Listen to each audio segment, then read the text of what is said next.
Shalom mis hermanos, qué bendición vernos en este hermoso Shabbat, en este día tan precioso que el Eterno nos regala, un poquito frío, pero una bendición del Eterno que nos tiene con vida en el día de hoy, iniciando un nuevo Sefer, un nuevo libro, el libro de Devarim. Y es hermoso porque cuando iniciamos el libro de Devarim nos quiere decir que estamos muy cerquita ya a iniciar las fiestas de otoño y ya se va cumpliendo otro ciclo del estudio anual de la Torah, el ciclo completo. Les invitamos, mis amados, a que visiten nuestra página www.javerinjaverot.com. Allí van a encontrar artículos, actividades para los niños, resumen de la parashá, canciones, videos de las enseñanzas que hemos tenido desde tiempo pasado, reflexiones. Visítennos y allí van a encontrar mucha riqueza y estamos preparando muchas más sorpresas para el próximo ciclo de Torah que iniciamos con Bereshit. Entonces los invitamos a que nos sigan y estén pendientes de todas nuestras redes. Sin más preámbulos, porque la parashá para el día de hoy es bastante extensa, quiero dar inicio a esta parashá. La parashá, como saben ustedes, el nombre es Devarim, y Devarim significa palabras. Ese es el significado que encontramos de la parashá, de la palabra. El libro de Números, Bemidbar, que terminamos apenas hace 8 días de la semana pasada, termina con el siguiente versículo. Estos son los preceptos y las leyes que prescribió el Eterno por mano de Moshe a los hijos de Israel en las llanuras de Moab, cerca del Jardín, a la altura de Jericó.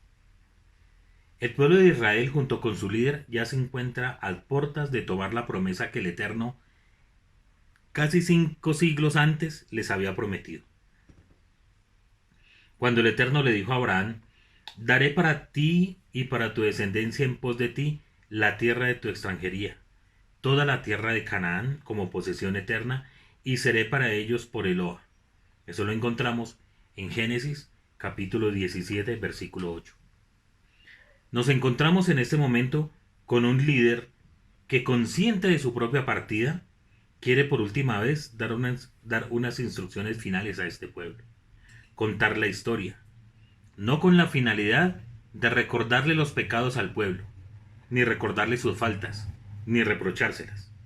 Al contrario, le recuerda las faltas cometidas por sus padres para que no lo vuelvan a hacer, para que no cometan los mismos errores, para que no cometan las mismas faltas, para que tomen conciencia de la responsabilidad que van a tener en adelante, cuando entren y conquisten la tierra que el Eterno les ha prometido.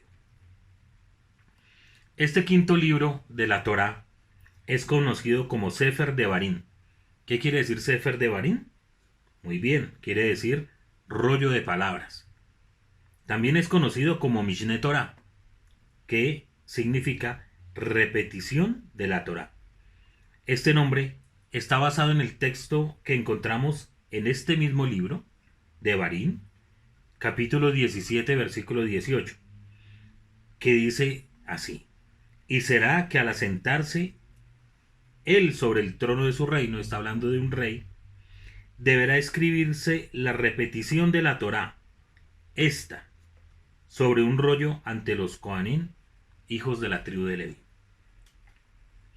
Cuando la Torá fue traducida al griego por los 70 sabios, o la Septuaginta que conocemos, se le dio el nombre de Deuteronomion, que significa deuteros, que significa segunda, y nomos, que significa ley, es decir, segunda ley. Así se le conoce en las traducciones actuales, Deuteronomio. Entonces, cuando nos referimos al libro de Devarim, ustedes en sus Biblias que tienen a su disposición van a encontrar el libro de Deuteronomio, quinto libro de la Torá que el Eterno dio a su pueblo Israel por medio de Moshe. Y hay algo muy interesante que ayer, mientras estaba estudiando se percata uno. El número total de los preceptos que están en la Torá son 613. Son 613 los mandamientos que un judío, un hijo de Israel, debe cumplir delante del Eterno. De los cuales 365 de esos mandamientos son los que llamamos negativo, de carácter negativo. ¿Qué quiere decir negativo o prohibitivo? No es que sean malos. Quiere decir que son de los que en la Torá encontramos como no harás. Por ejemplo, y hace 8 días les comentaba, cuando uno dice no robarás, entonces ese es un precepto de carácter prohibitivo. No darás falso testimonio contra tu hermano. Ese es un mandamiento de carácter prohibitivo. Y son 248 los preceptos positivos. ¿Qué son los preceptos positivos? Los que dicen harás, es decir, son prescriptivos. Harás, por ejemplo, guardarás el Shabbat. Ese es un precepto positivo. Honrarás a tu padre y a tu madre. Ese es un mandamiento positivo. De esas clases de preceptos o mandamientos, en el primer libro de la Torá, Bereshit o Génesis, encontramos 3 de los 613. En el libro de Shemot, de Éxodo, encontramos 111 preceptos. En el libro de Vayikra, Levítico, encontramos 247 preceptos. ¿Sí? Es decir, es el libro donde más preceptos hay. En el libro de Bemidbar, que acabamos de terminar hace 8 días, encontramos 52 preceptos. Pues porque allí se nos narra más bien las vivencias que tuvo nuestro pueblo durante su estadía en el desierto. Y en Devarim, que es el libro que iniciamos el día de hoy, encontramos 200 preceptos. Es increíble que en este libro que se dice que es la repetición de la Torá, encontramos 200 preceptos, 77 de ellos de carácter positivo y 123 de carácter negativo. Como es de nuestro conocimiento, la Torá del Eterno debe ser continuamente repetida, debe repetirse, como nos lo declara Devarim, Deuteronomio, capítulo 6, versículos 5 al 9. ¿Qué dice esta cita? Dice: habrán de escuchar las palabras estas que yo te ordeno hoy sobre tu corazón. Las habrás de inculcar, es decir, de repetir a tus hijos, y hablarás de ellas al estar en tu casa y en tu andar por el camino, al acostarte y al levantarte. Este libro no se trata solo de repetir la Torá, también se trata de enseñar a la nueva generación nuevos mandamientos, cómo se deberían comportar cuando conquistaran la tierra. Por ello, otro de los propósitos de este libro de Devarim será aclarar varios preceptos ya enunciados en los libros anteriores que tenemos en la Torá, los que ya hemos estudiado. En este libro se concluyen algunos sucesos relatados en los libros anteriores. Se relata la peregrinación en el desierto, los sucesos con la entrega de las tablas de la Torá en el monte Sinaí a Moshe, y termina con la bendición que Moisés, formuló minutos antes de cerrar sus ojos para la eternidad. Aunque en el Deuteronomio no hay una presentación sistemática de las leyes, estas abarcan a grandes rasgos la vida religiosa como nación. Recuerden que ya estaban a punto de ingresar a la tierra prometida. Leyes con respecto al santuario, quiénes deben administrar el derecho religioso y laico. Se habla del derecho penal y de la guerra, y cuestiones de derechos personales, tales como herencia, divorcio, préstamos y penas por actos dolosos. Muchos de los decretos de Moisés solo se encuentran en el Deuteronomio. Limita los derechos del rey, es decir, cuando en este libro vamos a encontrar que el Eterno da unas instrucciones para cuando Israel tuviera rey, qué debía hacer, al igual que los súbditos que deberían hacer. Está sujeto al derecho civil, establece castigos para los falsos profetas, intenta hacer más civilizada y llevaderas las reglas de la guerra e incluye cierto número de estatutos humanitarios. Algunas partes de este libro, particularmente el Shema, han quedado incluidas en el libro de oraciones que todos los días, cuando nos conectamos para rezar, cuando estamos reunidos para rezar o cuando lo hacemos en privado, lo hacemos, el Shema Israel. En la invitación que les hicimos para la clase, dijimos que íbamos a hablar de Devarim y el 9 de Ab. ¿Qué tiene que ver esta parashá tan hermosa que el Eterno nos regala con el ayuno que está próximo a, que es el próximo que viene, que es el 9 de Ab, que inicia al caer la tarde del próximo miércoles y va hasta el caer la tarde del próximo jueves o quinto día de la semana? La Haftará de esta parashá, ustedes saben que la Haftará es una porción que tomamos de los libros de los profetas que tienen relación con la parashá. La Haftará de esta parashá que precede el ayuno del 9 de Ab se llama Jasón, que significa literalmente visión, y que corresponde con el libro de Isaías capítulo 1, versículos 1 al 27. Esta Haftará es la tercera de las que se leen durante los 3 Shabbatot del periodo de las 3 semanas, o Bet Ametzarim, que significa entre las angosturas.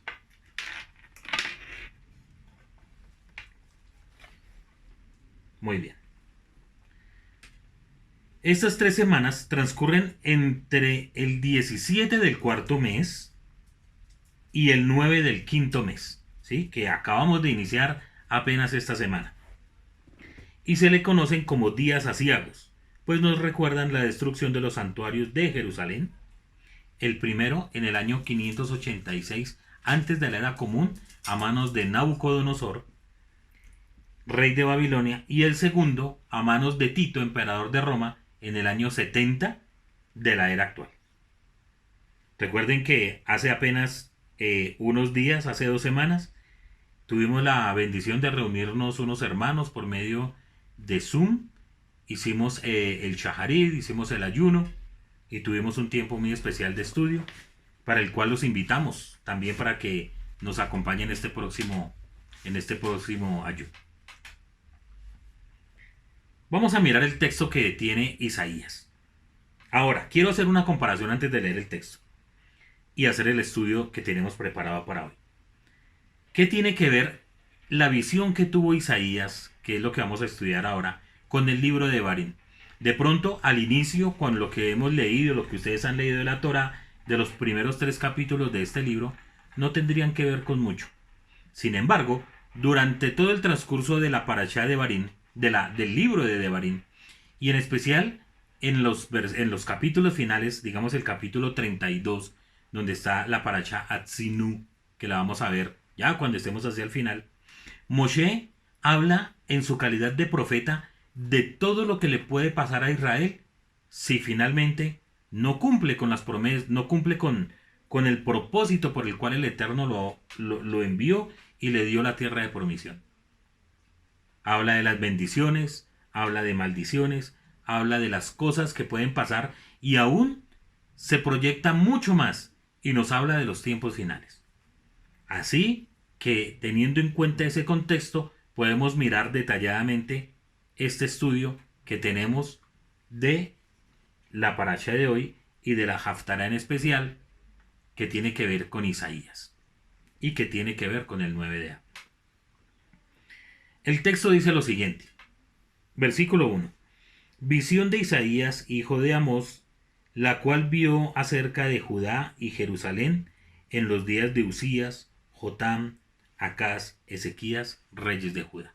Es decir, que nos muestra que Isaías profetizó durante el tiempo de esos reyes. Continúo. Oíd cielos y escucha tú, tierra, porque habla Adonai. Crié hijos y los engrandecí, y ellos se rebelaron contra mí. El buey conoce a su dueño, y el asno el pesebre de su señor. Israel no entiende, Mi pueblo no tiene conocimiento. Vamos a comentar hasta ahí lo que dicen estos versículos. Moshe, al igual que el profeta ahora, también había apelado a los cielos y la tierra antes de su reprimenda a los hijos de Israel, que lo vamos a encontrar, y cuando lleguemos allá lo vamos a estudiar, en Devarim, Deuteronomio, capítulo 30, versículo 19, capítulo 31, versículo 28, entre otros. ¿Por qué tanto Moshe como Isaías ponen al cielo y a la tierra como testigos? Los cielos y la tierra perdurarán para siempre, y cuando a ustedes ocurra un mal, ellos serán testigos de lo que yo les advertí. El pueblo de Israel aparece aquí llamado hijos del Creador, ya que los hijos en general no tienen fuerza de poder sino a través del Padre. Ese es el comentario de Ibn Ezra.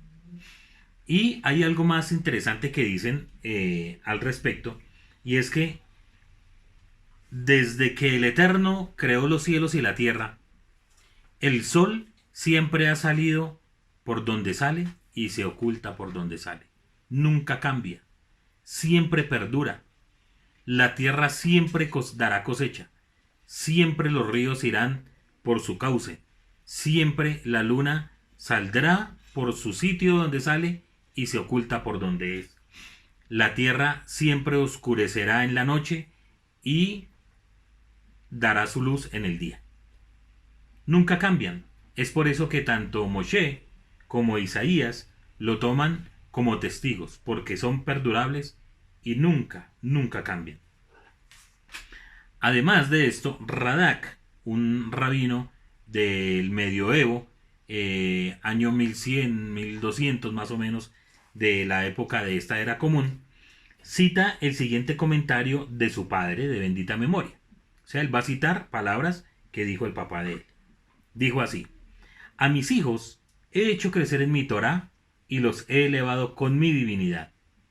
Pero ellos se rebelaron contra mí. Transgredió mi Torá para enfurecerme. Algunos de ellos conocen, pero niegan. Otros negaban por no conocer. Con respecto a estos últimos, leemos en el versículo 3: conoce el buey a su comprador y el asno y el pesebre de su amo.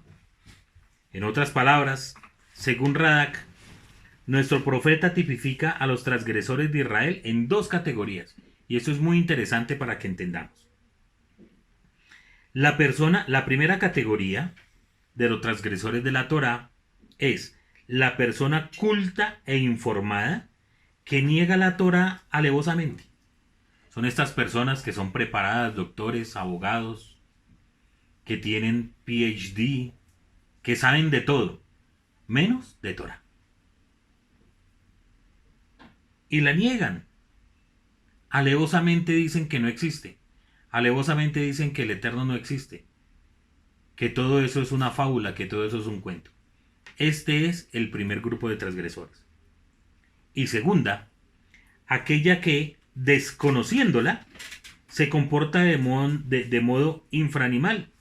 Pues aún un animal, como leímos en el versículo, un buey o un asno, carente de razón, porque no tiene la inteligencia que tiene un ser humano, reconoce las bondades del amo para con él. El profeta no admite la ignorancia como un motivo para negar la Torá, esencia misma del pueblo de Israel. Nadie puede ignorar la Torá convirtiendo un mal en el no estudio en otro mal mayor aún, el no cumplimiento.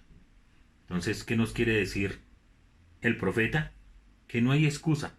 Aún más adelante en nuestros escritos se nos habla de la Torá que tenemos en nuestro corazón, que es ese motivo, que es como la conciencia que cada uno tiene de saber, así nunca haya leído la Torá, si lo que está haciendo está bien o está mal hecho. Voy a continuar con el texto de Isaías. Y vamos a leer desde el capítulo 4 hasta el versículo 9. Dice así: oh gente pecadora, oh nación pecadora, pueblo cargado de maldad, generación de malignos, hijos depravados. Dejaron a Adonai, provocaron a la ira al Santo de Israel, se volvieron atrás. ¿Por qué querréis ser castigados aún? ¿Todavía os rebelaréis? Toda cabeza está enferma, todo corazón doliente. Desde la planta del pie hasta la cabeza no hay en él cosa sana, sino herida, hinchazón y podrida llaga.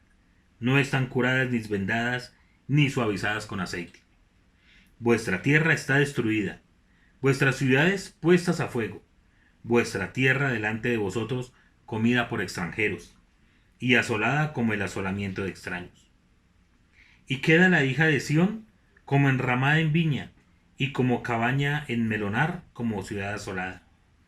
Si el Eterno de los ejércitos no nos hubiera dejado un resto pequeño, como Sodoma fuéramos, y semejantes a Gomorra.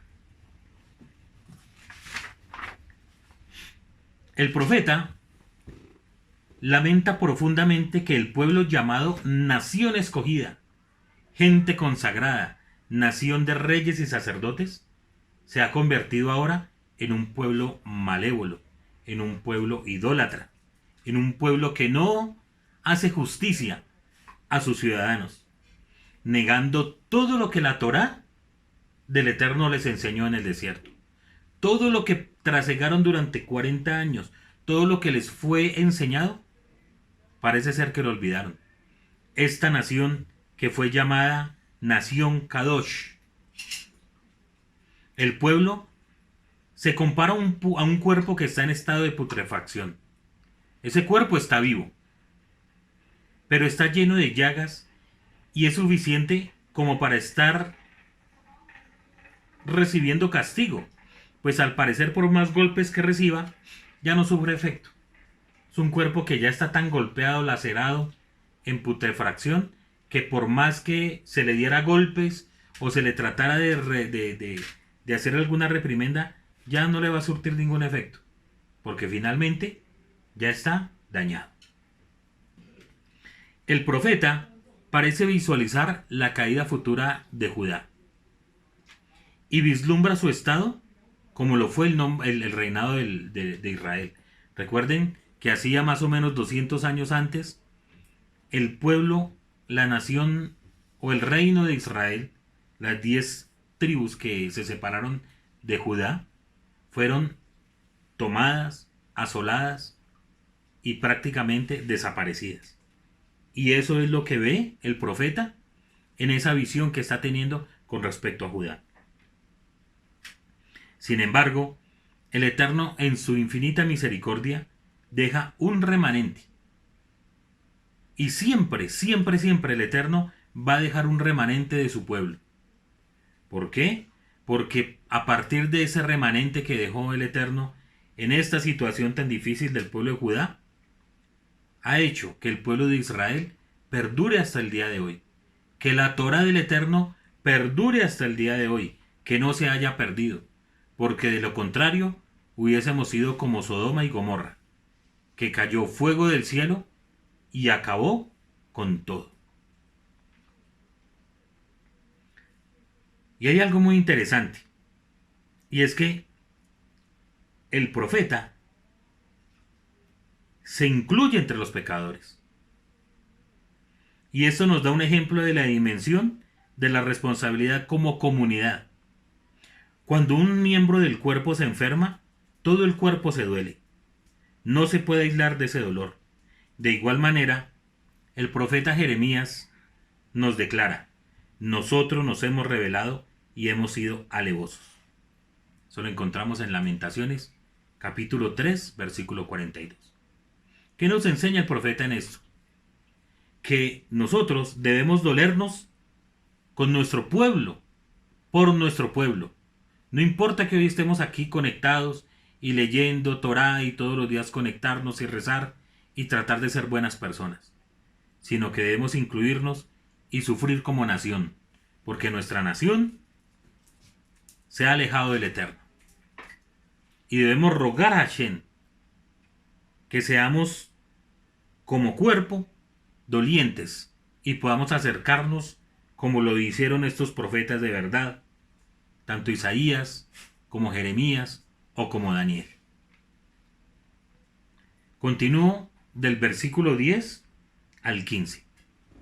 Dice así: Príncipes de Sodoma, oíd la palabra de Adonai. Escucha la ley de nuestro Eloa, pueblo de Gomorra. El Eterno se refiere al pueblo de Israel como si fuera Sodoma y Gomorra, pero con un remanente. ¿Para qué me sirve, dice Adonai, la multitud de vuestros sacrificios? Hastiado estoy de holocaustos de carneros y de cebo de animales gordos. No quiero sangre de bueyes, ni de ovejas, ni de machos cabríos. ¿Quién demanda esto de vuestras manos? Cuando venís a presentaros delante de mí para hollar mis atrios. No me traigas más vana ofrenda. El incienso me es abominación. Luna nueva y día de reposo, el convocar asambleas, no lo puedo sufrir. Son iniquidades vuestras fiestas solemnes. Vuestras lunas nuevas y vuestras fiestas solemnes las tiene aborrecidas mi alma. Me son gravosas. Cansado estoy de soportarlas. Cuando extendáis vuestras manos, yo esconderé de vosotros mis ojos. Asimismo, cuando multipliquéis la oración, yo no oiré. Llenas están de sangre vuestras manos. Qué tremenda palabra. Pero lejos, lejos, lejos, y lo repito, lejos de pensar que los sacrificios, las fiestas solemnes, los inicios de mes quedaron anulados como algunos lo afirman, el Eterno lo que reclama es la forma de cómo lo estamos haciendo. Esto es muy interesante, porque no es como dicen en otros campamentos, que el Eterno anuló todas estas fiestas solemnes. Entonces que ya no debemos conmemorar Pesaj, que ya no debemos conmemorar panes sin levadura, que ya no debemos conmemorar Shavuot, que no debemos celebrar las fiestas que vienen ahora, como la fiesta de las trompetas, tabernáculos, Yom Kippur. Estos ayunos no. Lejos está el Eterno de haberlo prohibido o de haberlo anulado, porque la palabra del Eterno y la Torah del Eterno es eterna, como Él lo ha dicho. ¿Qué es lo que condena el Eterno? ¿Qué es lo que condena a nuestro Padre Celestial? Es que todos estos rituales se realicen y que aunque están mandados en la Torah, los hagamos sin Kavaná, es decir, sin entendimiento, y sin emuná, que es fe obediente. Nada pasará, pues se realizan los sacrificios solo por cumplir preceptos. Y esto es lo que el Eterno está en desacuerdo. Voy a llevar un sacrificio delante del Eterno porque lo pidió, y entonces lo llevo porque lo pidió, pero en mi corazón no hay nada. Simplemente lo hago como algo religioso. Esta práctica es abominación delante del Santo de Israel. Cumplir mandamientos para tratar de obligar al Eterno a que nos bendiga o a que nos dé la salvación. Esto es un error descomunal. El profeta Samuel, en 1 Samuel 15, 21 y 22 nos dice: ¿acaso tiene deseo el Eterno en holocaustos y sacrificios, más que obedecer al Eterno? He aquí que obedecer es mejor que sacrificios. Escuchar es mejor que la grosura de los carneros. Esto es importantísimo, mis amados. ¿Cómo nos acercamos delante del Eterno todos los días? ¿Cómo nos acercamos delante del Eterno cuando hacemos tefilá, cuando hacemos oración? Cuando hacemos el bien, cuando damos sedacá. ¿Lo hacemos porque nos toca o lo hacemos porque realmente amamos al Eterno? El Rebbe nos enseña en varias oportunidades que debemos hacer las cosas delante del Eterno, no para que los hombres nos vean. No podemos vivir en un continuo engaño, en apariencias, solo pensando en vivir con una careta puesta. Y voy a leer un texto del libro de Matillahu, de Mateo. de este evangelio, en donde el Rebe nos pone verdaderamente a pensar. Además, porque cuando el Rebe estuvo en esta tierra por primera vez, el segundo templo de Jerusalén, estaba en pie, pero estaba a muy pocos años de ser destruido. Entonces habló Yeshua a la multitud de judíos reunidos y a sus talmidín, diciendo: en la silla de Moshe se sientan los perushim y los soferín. Todo cuanto Moshe ha dicho, guardadlo y hacedlo. Pero las interpretaciones que ellos hacen de estos mandamientos, no los sigáis ni tampoco imitéis sus obras, porque ellos dicen mucho y no hacen nada, pues declaran permitidas muchas cosas que son una carga imposible de llevar sobre los hombros del pueblo, mientras que ellos mismos ni con un dedo tienen la intención de guardarlas. Antes bien, realizan todas sus obras para ser vistos por los hombres, como su costumbre de hacer extremadamente largos sus tefilín y sus tzitziyot, buscando siempre los primeros cojines para reclinarse en las cenas, y las primeras sillas reservadas para los judíos de mayor honor en las sinagogas, y los saludos pomposos en las plazas, y que los hombres les rindan honores especiales al llamarles rabí. Mas vosotros no busquéis que os llamen rabí, porque ya tenéis vuestro rabí, Yod-Het Bajei, y todos vosotros sois hermanos. No procuréis que los hombres os consideren Abba,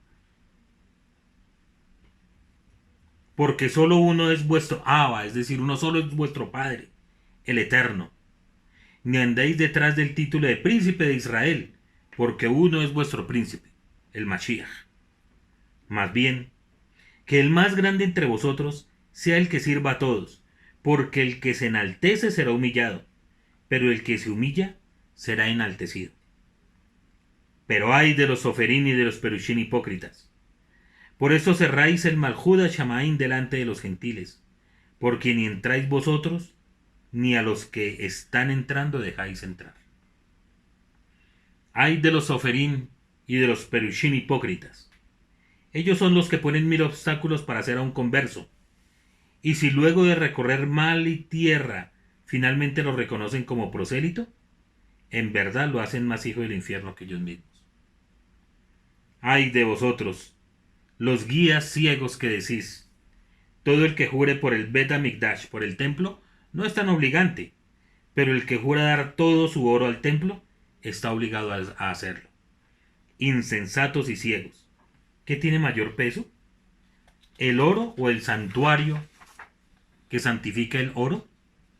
Y así también, todo el que jura por el Mizbeach, por el altar, no está obligado a mantener su palabra, pero el que jura apartar una ofrenda para él, completamente obligado está a cumplirla.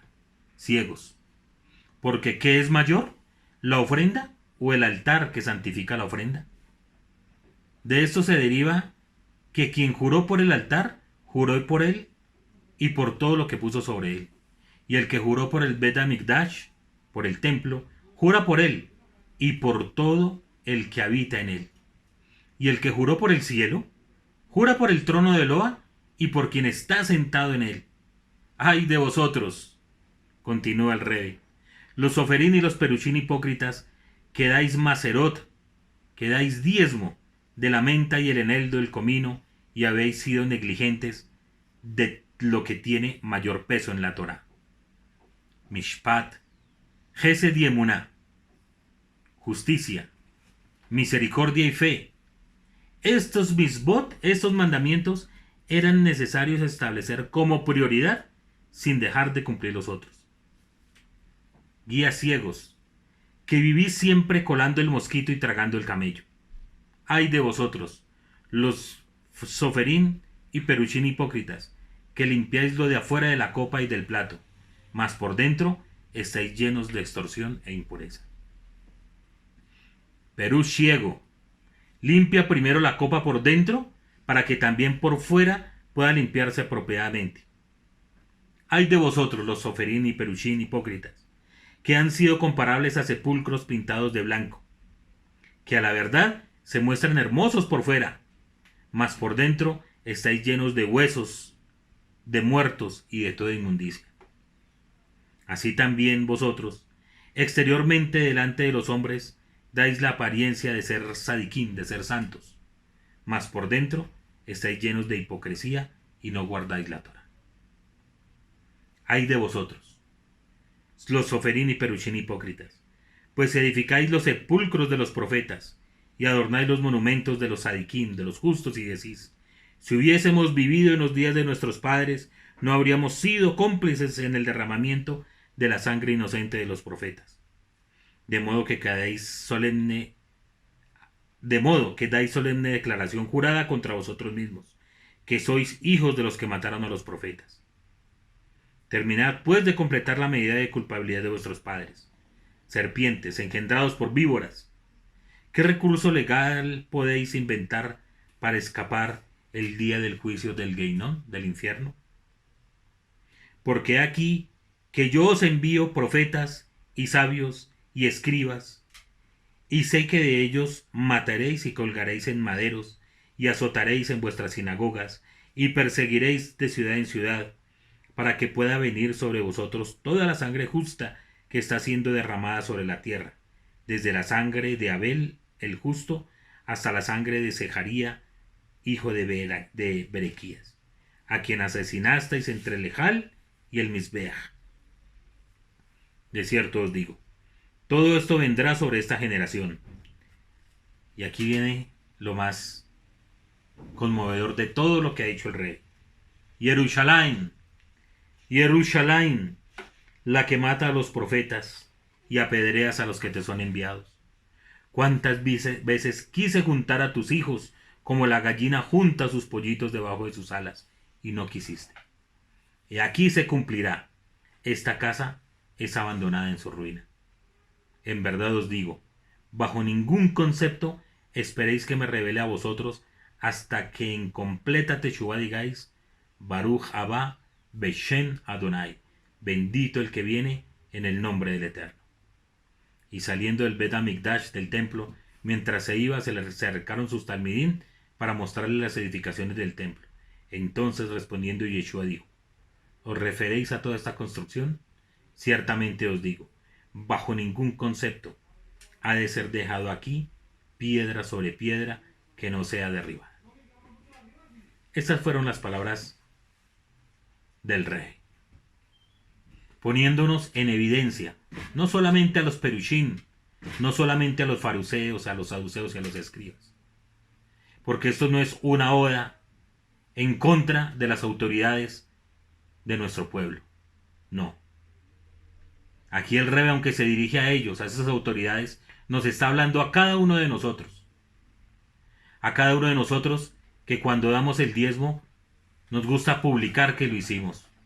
Que cuando damos una sedacá, nos gusta recibir la felicitación. Aquellos que tantas faltas cometemos y no somos sinceros ni somos transparentes delante del Eterno. A esto es que se refiere Hashem, a que debemos ser diáfanos delante de Él, con nuestros errores, con nuestras faltas, pero siempre de frente al Eterno. De lo contrario, nuestras oraciones no subirán ni siquiera al techo de nuestra casa, no subirán delante del Eterno. Por más intentos que hagamos, no seremos escuchados. Continúa el profeta Isaías: lavaos y limpiaos, quitad la iniquidad de vuestras obras delante de mis ojos, dejad de hacer lo malo. Aprended a hacer el bien, buscad el juicio, restituid al agraviado, haced justicia al huérfano, amparad a la viuda. Venid luego, dice el Eterno, y estemos a cuenta. Si vuestros pecados fueren como la grana, como la nieve serán emblanquecidos.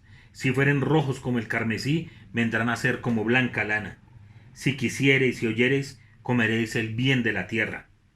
Si no quisiereis y fuereis rebeldes, seréis consumidos a espada, porque la boca del Eterno lo ha dicho. ¿Qué es el lavado del corazón y su purificación?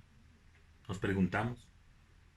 Radak, volvemos a este rabino, dice: este comentarista está develando ante nuestros ojos uno de los problemas más acuciantes de la humanidad. Personas exteriormente pulcras e impecables. Todo lo que vemos por fuera es pulcritud, limpieza. Todo es bonito, todo es una apariencia. Pueden estar sucias estas personas y mancilladas por dentro, en sus sentimientos, en sus emociones, en su intelecto. Esas impurezas no desaparecerán ni con agua ni con alimentos químicos disolventes. El profeta Jeremías lo dirá más tarde, pues aunque te laves con nitro y con abundancia uses el boro, ha quedado impregnada tu iniquidad ante mí. Isaías 2:22.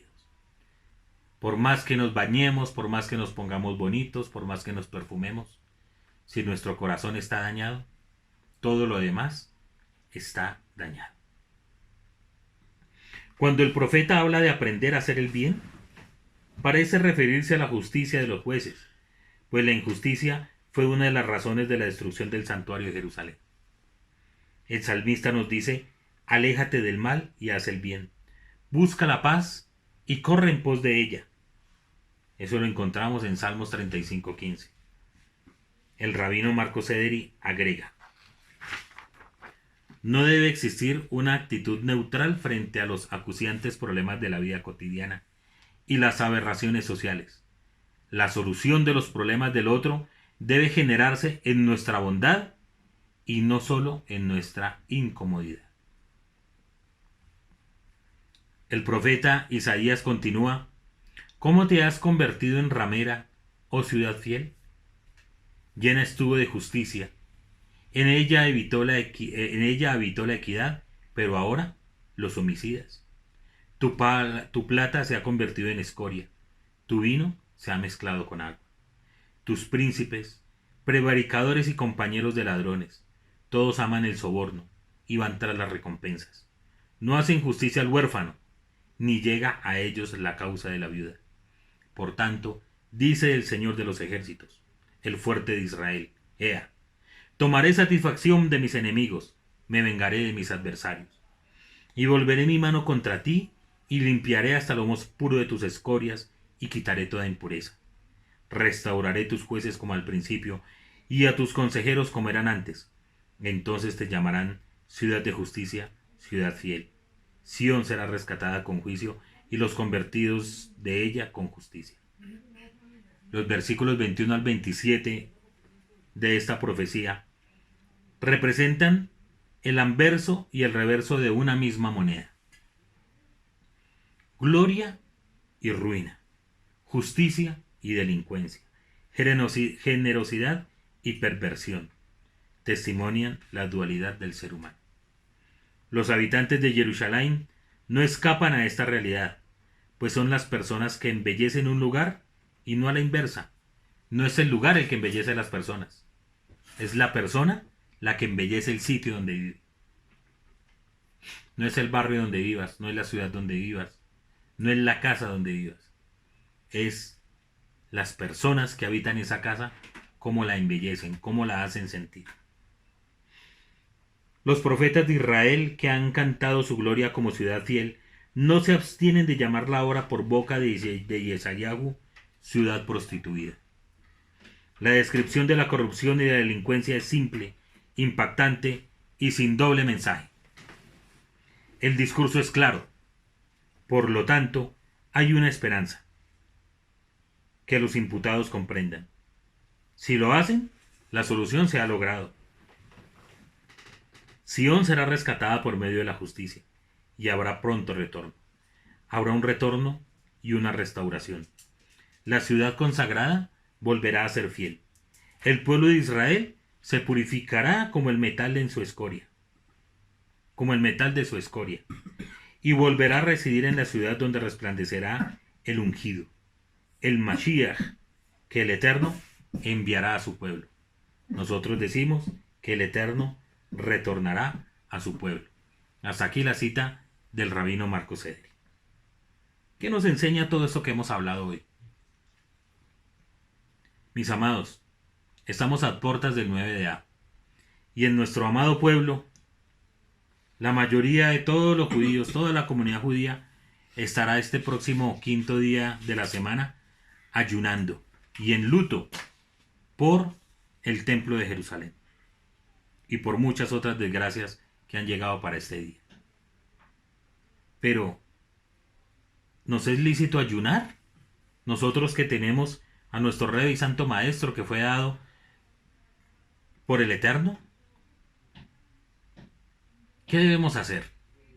¿Debemos ayunar? ¿No debemos ayunar? ¿Debemos acompañar a nuestro pueblo en este día de dolor y de tristeza? Esa pregunta yo la puedo responder de la siguiente manera. Si nosotros vamos a ayunar simplemente por una edificación, no ayunen, no ayunemos. Está muy mal hecho. Pero si nosotros, mirando lo que hemos estudiado hoy, de lo que ha hablado Isaías y de lo que habló nuestro Rey, vamos con un corazón contrito, con un corazón humillado, con un corazón arrepentido de toda nuestra falsedad, de todos nuestros pecados, ayunemos. Es un momento hermoso, un momento muy propicio para que el Eterno tenga misericordia de nosotros y que perdone nuestros pecados, así como lo dice aquí en Isaías. Si nuestros pecados fueran rojos como la grana, serán emblanquecidos. Es un momento de ponernos a cuentas con el Eterno. Si hemos vivido una vida de falsedad, si hemos vivido una vida de apariencias, es el momento de quitarnos la careta, de quitarnos la máscara y de ir al Eterno directamente.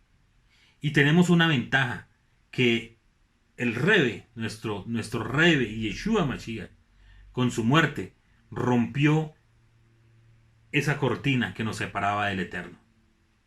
El Eterno lo levantó y él mismo es el abogado que día y noche está peleando nuestras batallas delante del Eterno. Pero es por medio de él que tenemos acceso al trono de la gloria del Eterno y podemos entrar a él confiadamente. Así es que, mis amados, les invito a que tengamos un tiempo de reflexión, que tengamos un tiempo en el cual durante estos días podamos evaluar todo lo que hayamos hecho. Pongamos eso en la balanza. Hagamos Teshuvá y acerquémonos delante del Eterno en oración y en ayuno. Y que nuestra vida cambie por el bien no solamente de nuestra vida, sino por el bien de nuestra familia, de nuestra nación en la cual vivimos y de nuestro amado pueblo Israel. Que el Eterno les bendiga. Shabbat Shalom. Los queremos mucho. Bendiciones.